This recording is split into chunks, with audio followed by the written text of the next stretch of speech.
Što znači žera? Svi znamo da je to naše križarsko geslo, žrtva, Euharistija i apostolat. No kako to najbolje shvatiti?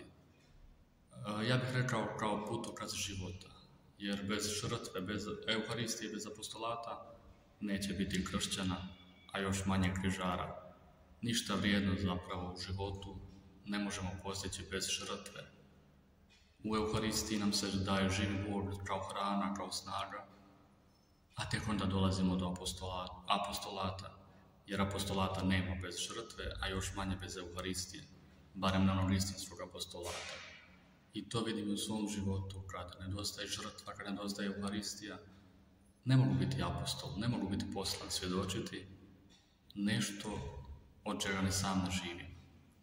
I zapravo riječi ne znače puno. Riječi ne znače puno kad život to ne potvrđuje. Zato svjedočimo svojim životom, jer svjedočanstvo života zapravo je najbolje svjedočanstvo. Zato vas sve pozivam da svjedočimo upravo na taj način, riječima, ali još više djelima. Svjedočimo da je Bog živ, da je On u nama i da je nešto najvrijednije što imamo u svom životu.